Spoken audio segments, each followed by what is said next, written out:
Welcome back to the Get to Know podcast, the podcast where, as the title suggests, we get to know someone every single week. Today, we have a very special guest. I'd be lying if I said I wasn't a big fan of this guy's content.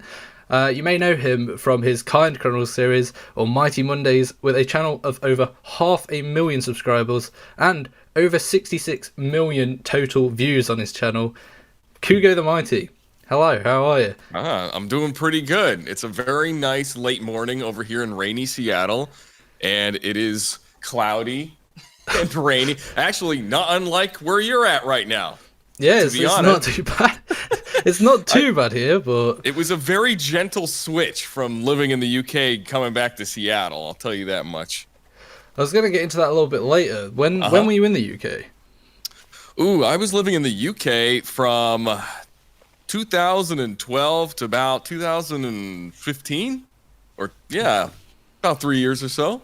Yeah, because you've had a bit of a history of moving around a bunch of places. Yes, I've been called Kugo the Mover before. It probably won't be the last time I get called that. That's for sure. I do like to jump around. Yeah, is there any reason for that, or? Is there any reason for me moving a lot? Ooh, this is already a really good interview. You're already coming out of the gate with the strong questions. For me, the moving, let's see. I mean, I've moved around. I think at its core, it was because I grew up in the middle of nowhere. And I always had big dreams and aspirations, and I didn't want to end up just being one of those townies that just stayed in my small little town. I grew up in New Hampshire, which is a small little state that nobody ever thinks about. And I always loved the big cities and going on trips to places. And so I developed this fascination with traveling the world, new places, cities, people, things. And so I think half of it is that. And then half of it is I always get given opportunities to go to different places, or I meet people and move to different places. And I'm very much one of those people who I like to take most opportunities that come to me that make sense and that I feel like are a good opportunity to expand and grow as a person and to have a little bit of an adventure. The UK was a long time ago, and it's because a lot of my hardcore fans know I used to be married. So at the time, I was married to a British girl, and then after that, it was like after being married for so long, man, it was like I was free to go do whatever I wanted. So now I was like, oh man, I could go move over here. And then recently, during all the pandemic and stuff, I got really cooped up and just burnt out and frustrated. And I just took a trip to Mexico, man. And I was there for maybe like 2 months, maybe 2.5 months. And that was a fantastic experience as well. But yeah, landed back here in Seattle. That being said, I'm by no means like wandering or a nomad on purpose. And also, I always come back to Seattle every time. Every like 2 or 3 years, I move back to Seattle. And I think at this point, maybe I've kind of discovered that Seattle really does feel like even though I didn't grow up here, it does feel like my home. So it's definitely my home base now. And whether or not I move away temporarily or not, I think I'll always want to come back, or maybe eventually get a house here someday, because the P&W is a great spot. Well, so you've covered a few things that I wanted to talk about, but you mentioned a little bit earlier about the pandemic, and I've been interested to sort of find out what that's been like for everyone, because everyone's had a different experience. So, and especially with you being from the US, I'm not gonna lie, I'm not too sure like what's going on there at the minute. So it's completely different to here. So what's kind of the last like 12 months been like? Yeah, for me, awesome, fantastic. This whole quarantine last year thing has it's definitely made a lot of people suffer, and it's broke a lot of people for sure. For me, I decided it was going to kind of break me in a good way. And I think at the beginning of all of this mess happening, I just decided that very simple, life was getting really crazy. Life is too short. You never know what's going to happen. So I just started tackling a whole bunch of stuff that I've wanted to do. And it's actually been one of the reasons why I haven't been quite as active on YouTube and Twitch over the last year, is because I've used this quarantine, this COVID thing, to start chasing and tackling a lot of dreams and aspirations and things that I've always wanted to do, that I had every availability to do during quarantine or during this whole pandemic. And I've just been getting after it and using all of this energy, this whether it's frustration or fear or anger or sadness about what's going on in the world. Not to mention, there's just been a lot of stuff going on in the world on top of the pandemic over the last year that's been kind of intense, especially here in the United States. And it's so I can't lie. Actually, the pandemic's been going great for me, because it's been letting me just say F it on a lot of things and chase after a lot of stuff. I began doing voice acting. I started a little voice acting career. I've been prepping for a bodybuilding show in the fall. I've been working with a coach to get even more into fitness than I was before, which has been super exciting. And I've been starting little other YouTube channels on the side without really advertising them too much, just as a for fun thing, and just tackling a lot of fun projects using this time during this pandemic. Luckily, I think I'm not sure if I ever actually caught it or not. I've had 2 COVID tests. They've both come back negative, but who knows? I mean, I'm sure, like you, I was pretty terrified in the beginning of everything happening. I mean, it was pretty scary, not really knowing what was going to happen with the world and getting sick and everything. But I think now, as we know more, you can tell, not just in the media, but even on YouTube with people doing vlogs and whatnot, it's definitely relaxed a bunch, where people are a little bit more at ease. There's enough information to say there's not, especially with young, healthy people, there's not quite as much danger for your mortality as it was in the beginning, where everything was kind of a mystery. But pandemic has been not that it hasn't been a struggle at all. I think everybody has realized a lot about themselves during this last year or year and a half. And as far as the United States goes, it's kind of different depending on what area of the United States you're in. Here in the PNW, it's a very progressive place, and it's there's a lot of young people, and there's a lot of smart, sort of techie people that live here. So obviously more people here are going to be taking precautions seriously than, say, Deep South or New York City or California, Los Angeles or something like that, where it's going to be a little bit more loose. So here it's getting a lot better very quickly, but who's to say? Vaccines and stuff are rolling out, and hopefully things regulate quickly. Yeah, it'd be nice to see. I think that as the year goes on, everything will slowly turn back to normality, or I hope. Yeah, and the UK's pretty bad still too, right? Aren't you guys back on double, quadruple lockdown or whatever? Yeah, so there's an announcement today, but pretty much we're in lockdown at the minute up until about the end of March, and then they're starting to slowly open stuff up. Jeez. Yeah, it's not been great. Yeah. I can't imagine that, because one of the best parts about the UK is that everyone unanimously agrees that everything is shit. But the thing is you kind of the part of the British culture is that everybody agrees everything is shit, but you kind of bond over it. And it becomes like everybody realizes that everything is shit, but that's okay. And you go to the pub and you do your thing and you hang out. But if you remove being able to see all other people and you still think everything is shit, it's actually way more shit, isn't it? Yeah, yes. That's pretty much exactly everyone's mentality at the minute. So, yeah. Yep. Yeah. I remember it all too well. Okay, so you mentioned a little bit a second ago, and I want to talk to you about the second channel, The Mighty Dungeon, because you've been uploading on there quite frequently recently. So is that more of like a passion project, or? Yeah, it is. I actually have 4 channels, and The Mighty Dungeon is our Dungeons and Dragons channel. It's a D&D channel. Dungeons and Dragons is a huge passion of mine. And it has become even more into the forefront during the whole pandemic thing because it's a great way to escape.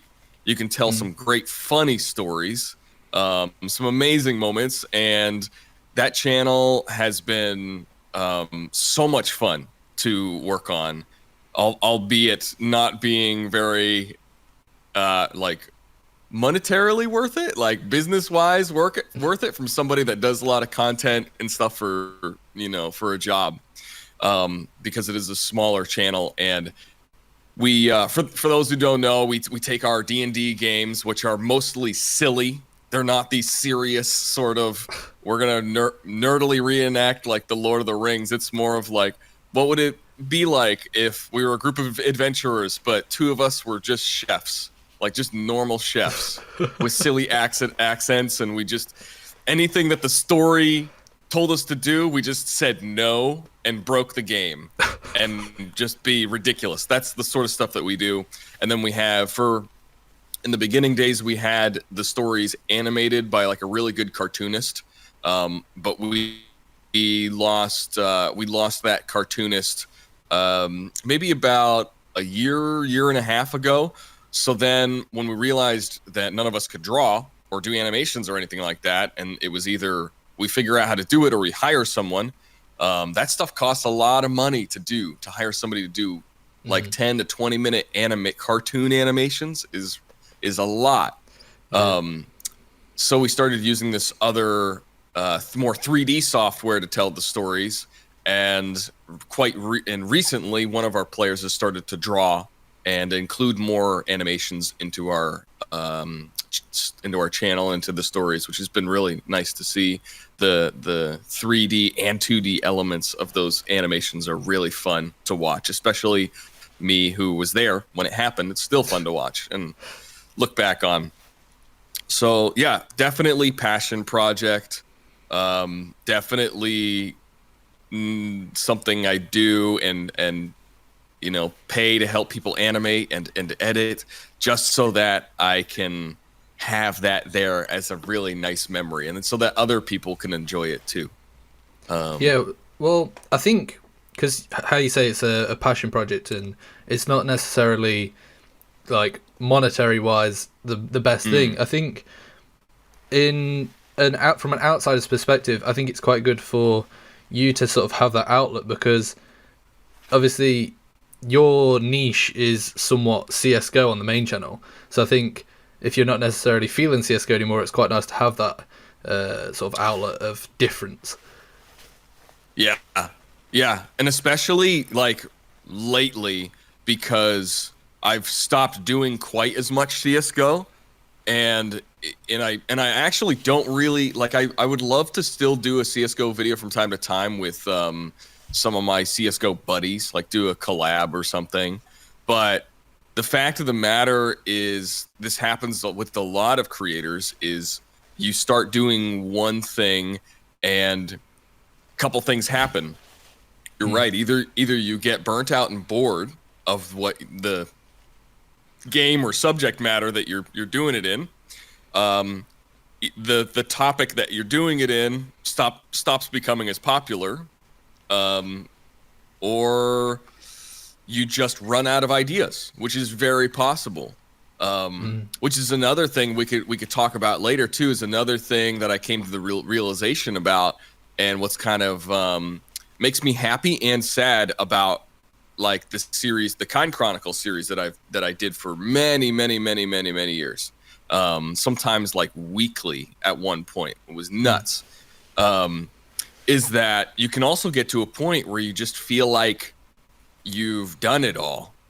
And it's nuts to say that, but you can it really does get to a point where it's bittersweet, because you feel like you really can't pull anything new out of it without it feeling like it's repeating.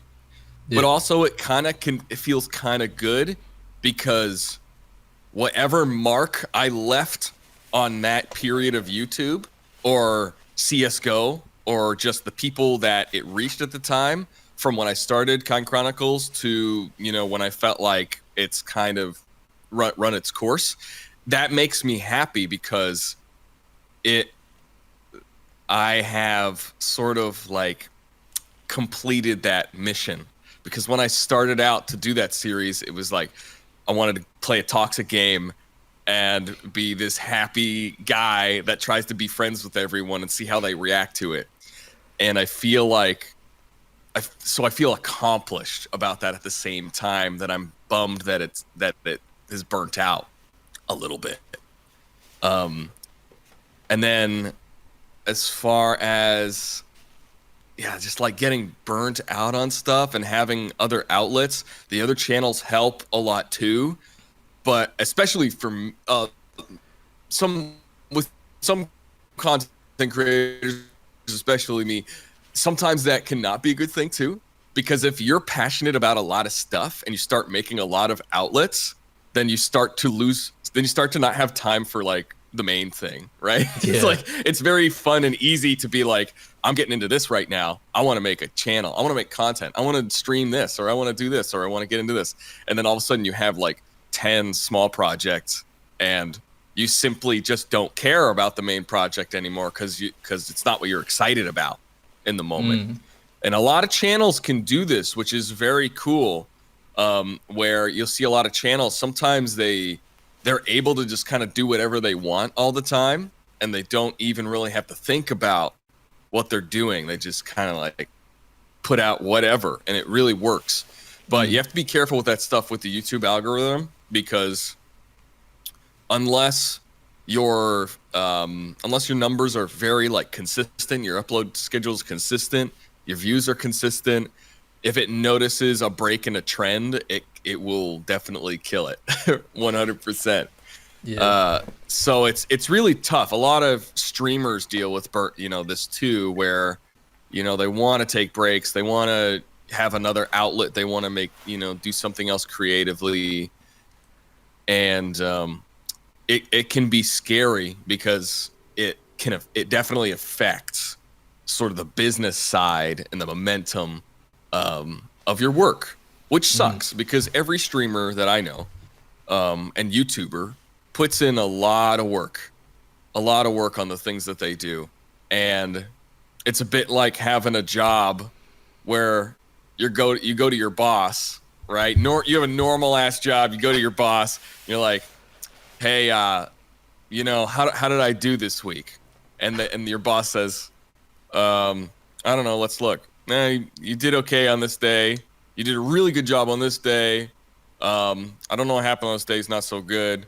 What'd you do? 40 hours this week? Okay, well, I'm going to pay you this much. And then you're like, okay, I guess I'll take that much money, even though you're supposed to get paid like a certain amount of money every week. Yeah. And then you come in the next week and you're like, yeah, you didn't do a good job this week. I'm only going to pay you like $10 for your 40 hours this week. And then you're like, but why? Why did I do a bad job? And your boss is just like, I don't know. I have no idea. Come back next week and try again. That's kind of like how being a YouTuber is sometimes. It's like going to a boss, being like, here's $10. And you're like, but I worked 100 hours on this. And they're like, I don't know why it's bad, but it's bad. Try again. Yeah. I was going to get into it a bit later. Well, but we'll talk about it now, how it's a fair comment probably to say that your relationship with YouTube has been a bit up and down, because like even I remember I think it might have been a year or two ago, and you spoke about how the algorithm was just that bad within your channel that you even debated starting a new channel just to get it Yeah. fresh on the algorithm. So I'm what was still that? thinking about doing that. I'm not sure yet. I'm still thinking about it.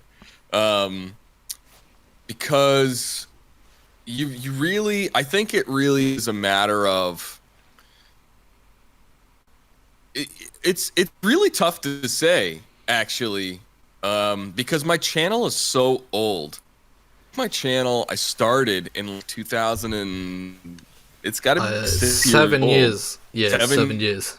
years old. Um, when I started that channel, I was doing guitar, like guitar covers, music videos, and then got into like let's plays, and then took huge breaks, and then did all this series, and then funny moments, and then all this other crazy stuff. My channel is so old, and YouTube has so much data and stuff on it that it's really hard to say whether or not I could make another video that would uh like get a ton of hits, go viral, whatever, and have that sort of like reinvigorate the channel, because I've actually done that a few times. And it's one of those things too where like I know that I can create some pretty good content, and I know that if I just keep uploading stuff, eventually one of them will go Yeah. viral again. But if that will translate to just consistent views to videos after that or not, I'm really not sure on my current channel if that would even work or not. Most recently was probably like the VR video I did where I wore a touch suit that has like almost a million views now. That happened, and I was like, cool, I'm really enjoying this. Like this, whatever I'm doing in VR is really fun right now. So this was getting a ton of views, and so I said, bam, I'm gonna do another VR video right after because it's hot right now. And the next VR video I did got like garbage views. So I was like, okay, that's how this works then. So then I started going back to like doing things here and there, whatever I felt like doing at the time. And it's really hard to tell, especially when you already have a big subscriber base. And YouTube expects for you to get X amount of numbers. And then if it sees that you're not getting X amount of numbers, then a big bulk of your subscribers don't even get the video. And then I don't know if you also remember, recently there was this big thing about using the community tab to like boost and spike algorithm use, where you go like ask a poll or question or something.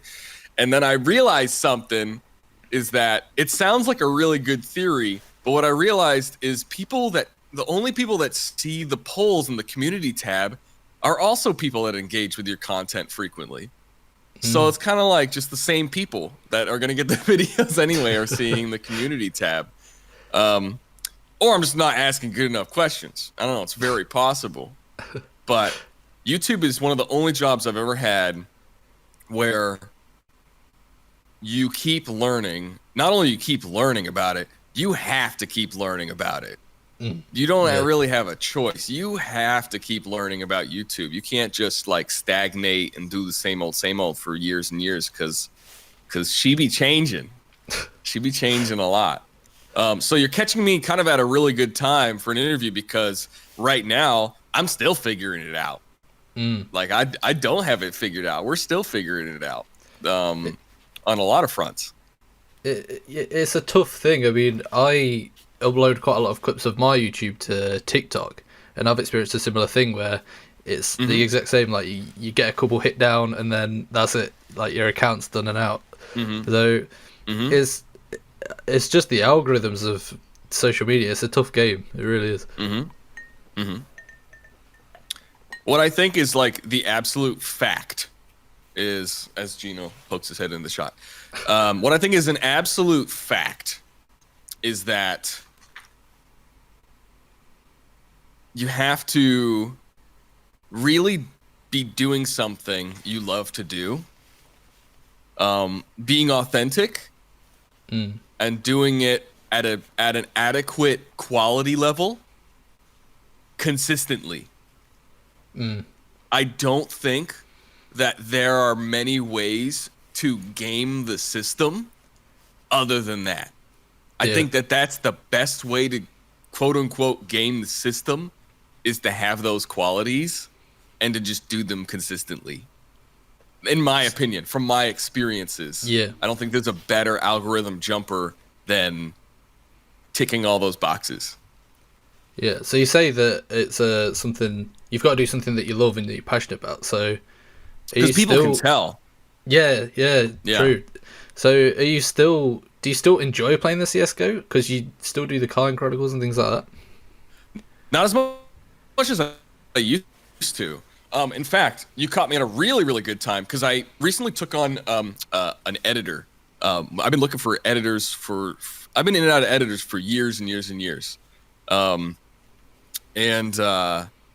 it's crazy because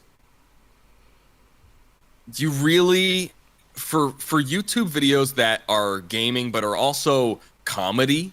You know, if they're not frag movies, if they have more to do with being funny, you really have to have a special kind of eye for that, for comedy and for the video games that you're playing. And I had maybe like one or two good editors in the last 4 or 5 years that have really matched or done better than what I could do. And one of those editors turned out to be McNasty. Do you know who that is? Yeah. Yeah. I remember maybe like 3 years ago or so. Maybe 3 years ago. Yeah. I remember telling him, like, your editing skills are really good. And then he showed me like the concept, I think, of his box guy idea. And I was like, yep, you shouldn't even be editing for me. You should go like just start on your own stuff. You'll be successful in no time. Branding's really good. Editing's really good. Like, go do it, man. And then sure enough, look at him. He's fucking blasting off. It's great. Yeah. But recently took on another editor, and it's the first time. The reason why I know my current editor is really a really good fit for me is I sent a CS:GO video to him, and a day later he messaged me back and said, "This isn't really that good." He just flat out told me, "Are you sure you want to edit this? It's really not that good. This footage is really not that funny or good." And I watched it over with him, and I was like, you know what? You're kind of right. And I looked at the footage, and I was like bored. And it's when I kind of had that realization, that like wake up moment of like, holy crap. I really shouldn't just be putting out content for the sake of putting out content. Because that never sat with me well anyway. My best videos and biggest videos are never like, in my opinion, my favorite videos of mine are never like funny moments CS:GO number 39. It's always one with like a bigger concept or a bigger idea, like the VR touch suit video, or I don't know, a long time ago I did like first time Rust player and first time CS:GO player, ones that had like kind of some acting elements, or it had a theme to it. It wasn't just like a funny moments regular old video. Even some of my vlogs on my main channel that I did back when I was touring around and doing like the CS:GO events, some of those vlogs are some of my favorite videos ever too.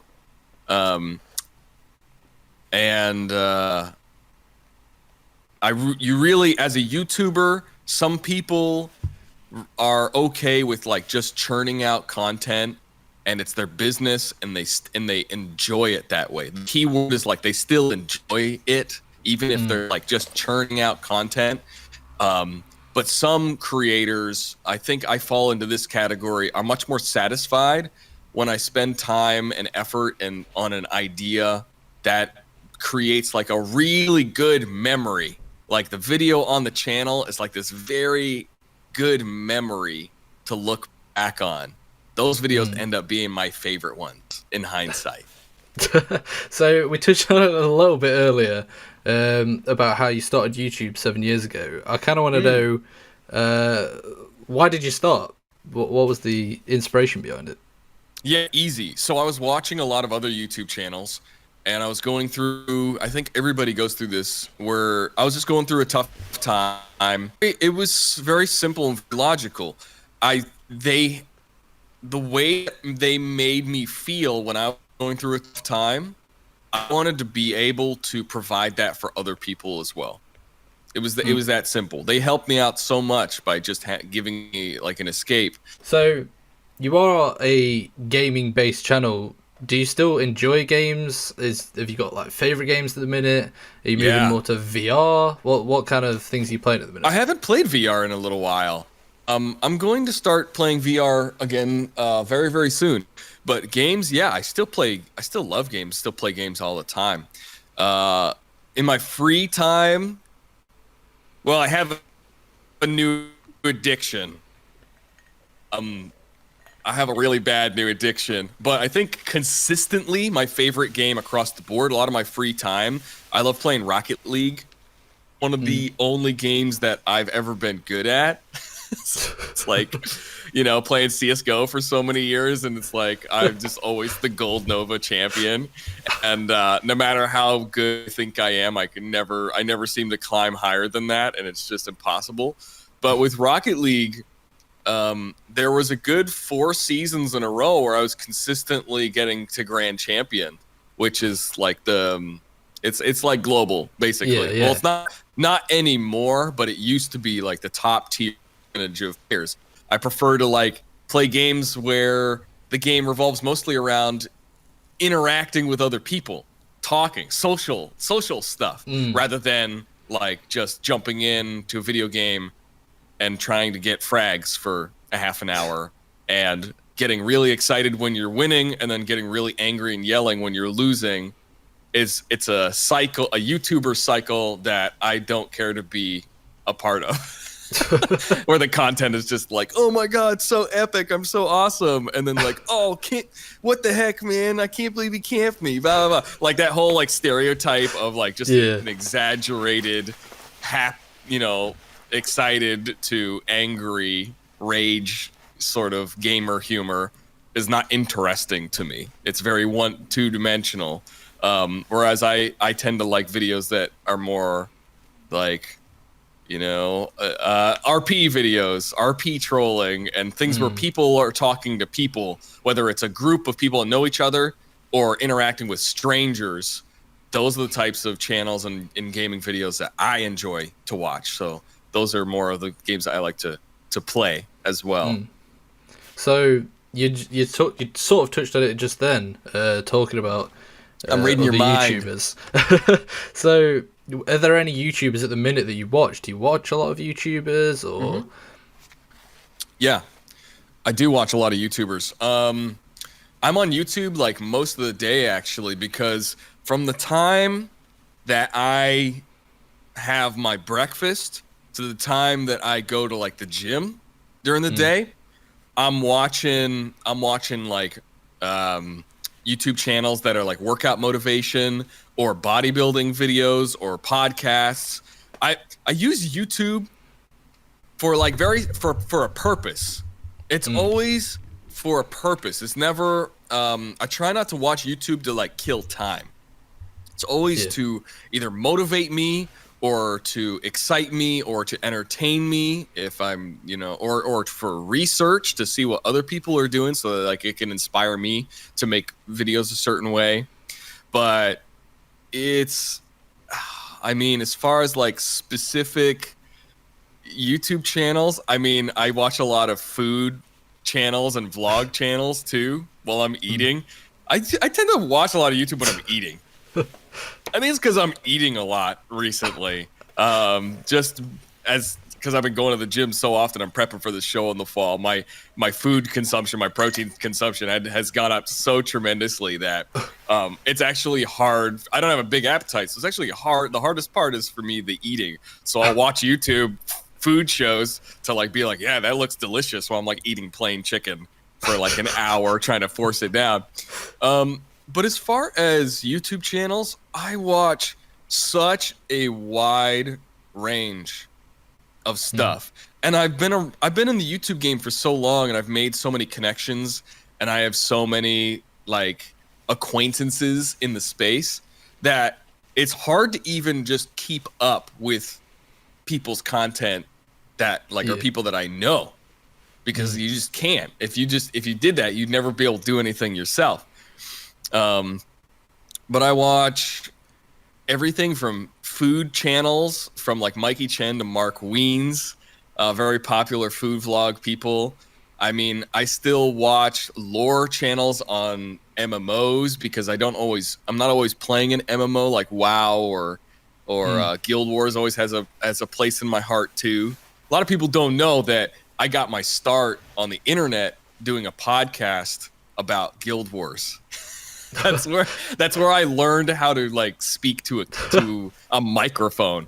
Because I had this podcast about Guild Wars 2, and it's where I had my first stroke of people actually listening to something that I was putting on the internet. It was wild. So I still have a place in my heart for that. I mean, I also watch lots of, bodybuilding YouTubers like Fuad, Abiyad, and I used to watch Rich Piana, who was a big, he was like the meme lord channel of fitness for a long time before he died. I still watch a lot of his videos. I watch music. And then for like gaming, like I still enjoy me a good, I don't know if you know who Daniel is. Do you know him? I don't think so. Okay, I'll have to turn you on to him sometime. He does like these trolling videos that are really, really dry. It's like dry humor trolling videos that are really funny. Yeah. And then, I'll still try to catch some of my buddies like Wellen. I'll try to catch some of his Rust videos. And then, once in a while, I'll pop in to see what's going on in CSGO. I'll pop in and check out what War Owl is doing on his channel. I'm looking at my sub feed right now, and it's so eclectic and so all over the place that you'd really have to give me like a category, and I could tell you people that I watch in that category, because it's all here. Every facet of life I've found. That's what I think is beautiful about YouTube, is that you can find everything you've ever been interested in life. You can find one or two channels that scratch that itch for you. Yeah. And not everybody, it's not like, usually it's not a one size fits all where one creator is just the best at this whole topic. Everyone can find their own favorite creator or source of this thing that they enjoy or that they really like, which I think is really special about YouTube. It's just a shame that all these YouTube channels I've subscribed to, I haven't seen videos from them for a long time because of the algorithm. Yeah. It's like, it's not just me that it's hurting. It's like, I'm looking through here and I'm like, oh yeah, I'm subbed to this person. I wonder how they're doing. And I go to their channel, there's like 10 new videos. I'm like, oh my God, why didn't I see these? It sucks. It's just the YouTube, isn't it, really? Yeah. Okay, well, talking about other channels and things like that, I want to talk a little bit about your friendship with Kryoz and Minilad and how that came about. Ooh, shoot. That's gonna get a little interesting, that conversation. So yeah, that was nuts. So this was also during a time when I was really still pumping out content like crazy, and let's see what happened. I'm trying to think of where to start on this. So I don't even think I played many games with John. I hope he doesn't mind me just using his first name because we lived together for a while. It's hard to, I didn't want to call him Kryoz, like it's so awkward. John, oh man, my burger buddy. We were a burger crew, man. We would jump in the car and always go get burgers all the time. So anyway, I didn't even think I played many video games with John before reaching out to him, because I heard through a friend of a friend that there was a couple people who were moving soon or had a desire to move out to like the Portland, Oregon area, which is not far from Seattle. It's, three or so hours south of here. And just got in like a group chat and was like, well, I'm also trying to move out of Seattle for the time being, because I had moved to Seattle for about a year and a lot of crap happened that year. So the year that I moved to Seattle was the same year that I both had to deal with a divorce, which sucked, and obviously has like monetary complications that come along with that. And it was the same exact time that CSGO skin sites got taken down. Yeah. That whole market got shut down in the same space. So it was a crazy time for me, because I moved to like my dream city and then had to shell out a bunch of, shell out some money for taking care of legal stuff. And then all the sponsors dried up for CSGO, like out of nowhere. And so I spent a year in Seattle, and then I was like, I can't. It's funny. I'm like, I'm back here. But at the time I was like, I can't live here anymore because it's just too expensive. So I think I reached out to John and Jay, who was the other person that was living in the house. And I asked them, like, do you have any interest in moving out to Seattle? And they expressed interest in the general area, but not as much interested in moving to like downtown. Because like I'm a city guy. I love it where I can walk everywhere. I love seeing the people. I love the noises. I love the busyness. All that stuff is great to me. So they were more interested in trying to move out to somewhere with more space, more quiet. And so we ended up all going down to see a house near Portland, and just outside of Portland. And we decided to all just like move into this house. And so we went from like not really knowing each other that well to living with each other very quickly. And I think I became kind of like the dad of the house very, very quickly, because I was just coming out of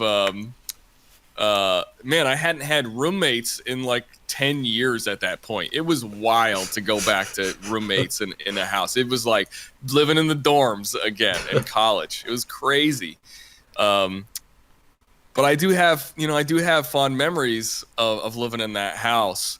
And it was very interesting to see how other YouTubers live their lives, because you don't get to see that normally, do you? You see the videos, but you don't get to really see what they do on a day-to-day basis. Yeah. Turns out a lot of it is like coming out of the room to go to the bathroom, get food, or watch anime. That's kind of like the three things that YouTubers do: go to the bathroom, eat food, and watch anime. But yeah, we had some really good times, like listening to music. I had a lot of fun like cooking for them. John Kryoz is responsible for my cooking obsession, because he turned me on to an anime called Food Wars. And I had not been into anime before that at all, but he turned me onto that show, and I'm not gonna lie, that show changed my life, man. I'm like, I'm so much more into cooking now than I ever have, and super passionate about it. It's all because of that one anime he showed me. And it was a pretty surreal experience. It was pretty fun. However, it was not the city. It was very quiet. Those two are also very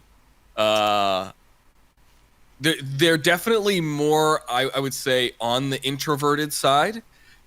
John especially is a little bit more outgoing, a little bit more talkative, but in that house, very hard for me to feel like I wasn't talking their ears off all the time, because I'm very extroverted. I'm very like, I need like, hey, what's going on? What are you doing? Hey. So we did have some good times, but I was definitely craving more like busyness and more like stuff to do and more life. We lived in a very sleepy little town. And then I think the next thing that happened is I ended up meeting my next girlfriend at the time, who was living in Florida. And then there was like kind of like I visited a couple times, and there was a decision like it was kind of like a decision of, do you want to come live with me in a gamer house full of 3 nerdy dudes, or do I move down there? And I ended up just moving down to Florida for a while, and that was sort of my Florida era. But just going back to touching on John and Kryoz, that was definitely a good experience. I learned a lot from them and how they operate, and just from them as people, getting to know them more as people was really nice. And then the only reason I really knew Craig was because while I was in that, at the time, he had a house in that area as well. And it was right as he was moving in. And so there was like, a bunch of YouTubers, we would go over for like parties or just to hang out or whatever. There was a long period of time where Craig couldn't drive in the United States, so I was going to pick him up, and we would go to the gym a lot. I remember me and Craig would go to the gym like 3 or 4 days a week for a while, and so it was pretty crazy to like hear about all the stuff that happened to him after, because it's always different. It's always different when, like I said before, when you know somebody behind the videos. Yeah. It makes things a little more complicated and a little bit more real when you get to know somebody behind the videos, as opposed to if you just know them for their public figure, and then something crazy happens to them or some drama happens. It gives you a way different perspective. But I lived with John, but I just, I was I wouldn't say I was good friends with Craig, but I definitely at the time was a friend of Craig's. But after I moved away, there was no effort to stay in touch, so it really wasn't anything more than that. All right. Okay, so lastly, I kind of want to move away from the gaming and everything like that, because that's one side of you, and another huge side is the fitness and everything like that. So I kind of want to know... favorite subject. Here we go. I'm excited. Why'd you leave this for last? We're gonna be talking for 2 hours. I want to know, have you always been like that with fitness? Has it always been a passion? No. So when did you start? I've always casually gone to the gym. It started maybe when I was like 21, so more than 10 years ago.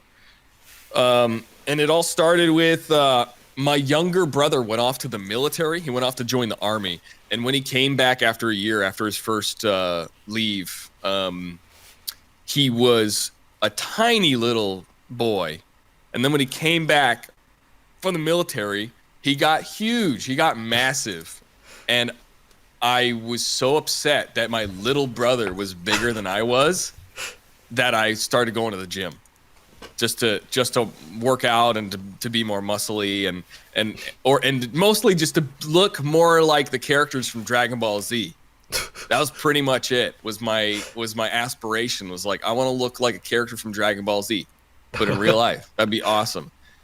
And so I casually worked out for like the next 10 years. Now I'm really lucky, and people always tell me or ask me about like, how do you have, you have big biceps. Like, you must train your biceps all the time.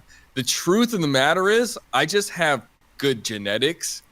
I don't train my arms like at all, like ever. Like once a month, I'll do an arm workout now. It's crazy.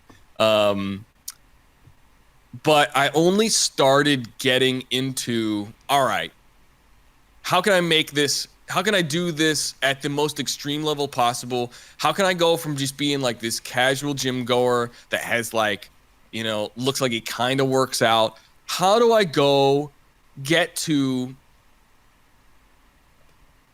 the athlete level of doing the thing that I love to do? How do I push myself to the maximum potential of what I can do?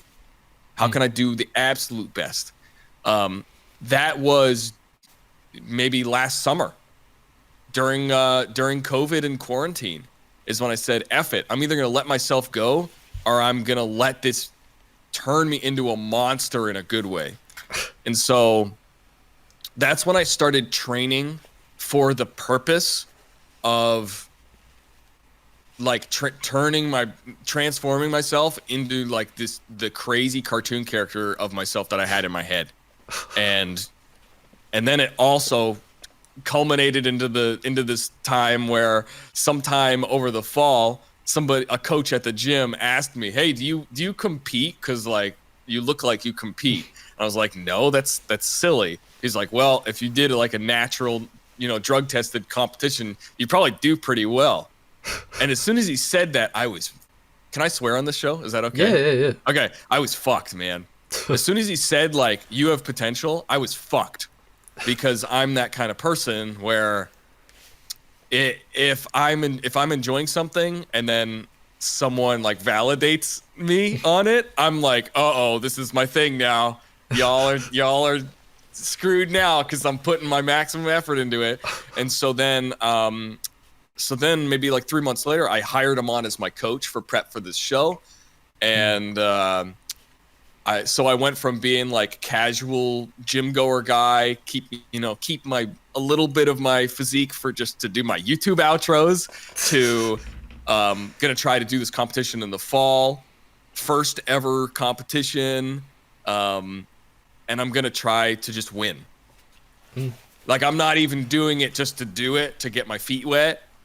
I'm going in, and me and my coach are like, I'm going in to win the first show I ever do. I'm gonna go win. And then I'd technically become a professional bodybuilder, which would be kind of crazy to go from like just deciding in the middle of quarantine that like I just want to work hard and do something that's difficult to keep my mind off of everything, to becoming a professional at it. Would be insane. It would be such a highlight of my life, and it's something that I think I realize is doable. So yeah, just 200 or so more days of prep, working hard every day. It's a lot of working out, a lot of eating. I was gonna ask after that, what does sort of like day to day, week to week look like with the training? So right now I've backed off a little bit because we still have 200 days left, so I'm technically in off season.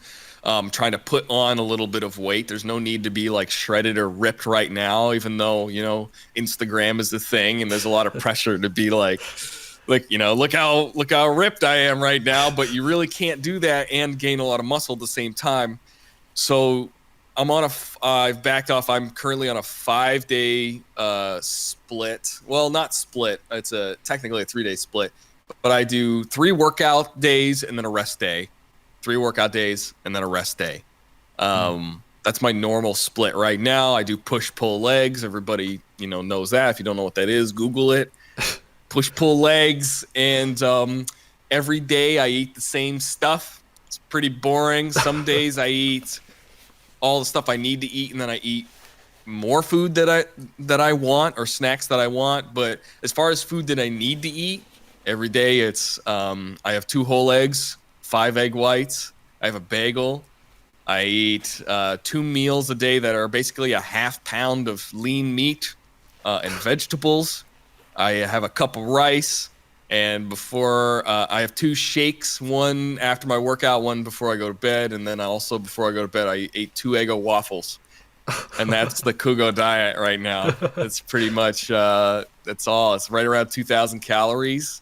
It's probably like 170 to 180 grams of protein, moderate carbs. A cup of rice, a bagel, and 2 waffles. A couple 100 grams of carbs, 300 grams of carbs. Minimal fat's pretty minimal. I use a little bit of olive oil when I cook. Other than that, It's pretty simple. Yeah. I mean, That's it. It's pretty boring, man. Like I gotta be Yeah, I honest, was like gonna every say. day it's like eggs, bagel, and it just goes in. It's just I'm in machine mode. But on top of that, like if I ever want to have like some, like the other day I had a whole box of cereal on top of my diet, and it was because when I went to the gym, I was still looking like very lean, and so that's kind of a signal that my body can handle more. Like maybe I'm burning more than I should be, so I'm like putting more in. Yeah. But it's a very fun science experiment. You know, a lot of people think like working out or bodybuilding is all about like vanity, but really I think a lot of people that do it don't see their, like I don't even see my body as my person, like as myself. It's more, I think my body's more just like a science experiment that I'm working on. I'm like detached from it. Like it's not really me. It's just this thing I'm working on. I think you have to have that kind of mentality in order to do and be analytical and do the best job and make adjustments that you can, so that you don't get caught in anything like body dysmorphia, where like you just start seeing your body differently than what it actually is, and then you start making decisions based on emotion rather than like fact, which is another hard part about working out and diet and fitness and all that. Yeah. So, lastly, with all the health and fitness and everything like that, last question on that. I want to ask, so I'm not really a massive gym person. I've tried a couple of times and I always seem to just fall out of it after a couple of weeks. So do you have any advice for anybody trying to just get into it and get motivated and just getting started with it? Yeah, so I have this conversation every day on my Instagram. Somebody DMs me pretty much every day and says, how do you have motivation to do this? And I am in the camp with all the other sort of motivational speakers out there who will tell you that motivation actually doesn't exist. That there's actually this thing about motivation is this weird man-made concept that has almost no practical value. Because motivation is fleeting. It will not be there for you when you need it. And it's like a paraphrased quote from a motivational speaker that I cannot remember the name of, but it's so true. Yeah. Motivation will never be there when you need it. It's kind of an oxymoron. If you need motivation, you're not going to have it. So it really is just a very simple matter of deciding you want something, whether it's to change something about your life or to accomplish something or a goal or a dream. It's simply a matter of deciding you want to do something and taking steps towards it, regardless of how in the mood for it you are, because you know it's taking you in the right direction. So it may be the case that just like being fit or going to the gym really just isn't that important to you. And, you have to realize that. But if you know deep down it is important to you, you just can't find the motivation to do it, then you got less thinking to do and more doing to do. And the second you realize that it's, another thing you hear is, I'll wait until I do this, or I can't do that because I should do this, is you will never be ready. Yeah, I'm not ready. A lot of people say, I will wait till I'm ready. You will never be, in fact, I told a friend this last night in a conversation, you will never be ready to do the things you want to do in life. You'll never be ready. So you just have to do them. And the second you change your mentality to that, that's when you realize like the motivation isn't the thing that gets you to start. The motivation comes from you when you realize you're able to keep going even when you don't want to sometimes. So that's my advice is think about if it's important to you. If you feel like you need help, you can hire a coach, a personal trainer. You can, join a gym membership. You can go to classes. You can find a source of exercise that's maybe a little bit more activity-based or fun. But you got to treat it like a problem that you got to solve and figure out a solution for it and not attach emotion and motivation to it. You just have to decide if it's important to you and you just need to do it. That's it. That's very good advice, to be fair. Okay, right. Before I go on to the final question, I just want to ask, do you have any projects in the works? What are the plans for just the future? Yes, lots of projects in the works, but none of them are ready yet. But I know after I just said, like, you'll never be ready. I guess that's a bad word. I'm working on them currently. It's not that they're not. It's like they're physically not ready because I'm working on them. They're not ready to be published. But yeah, I have lots of projects going on. I just opened up a couple more.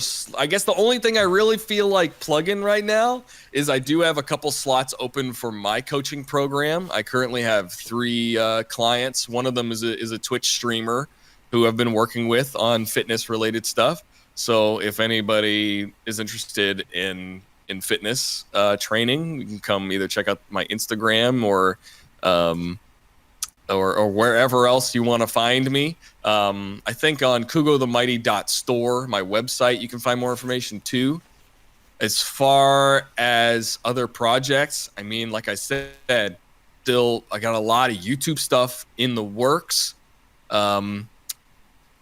And I'm excited to do all of those things. You can go check out the D&D channel, the Mighty Dungeon, my main channel, Kugo The Mighty, for more stuff coming up soon. And then, I mean, if you follow me on social media, you'll know about everything I'll be doing in the future. So I guess the last and only thing is just subscribe for more from MXZ. That's it. For more awesome interviews.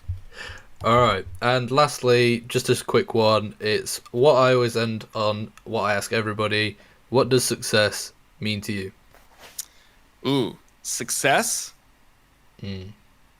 Success is the act of accepting your own accomplishments. All right. Thank you for coming on the podcast. You're very welcome. Thanks for having me on, man. Appreciate it.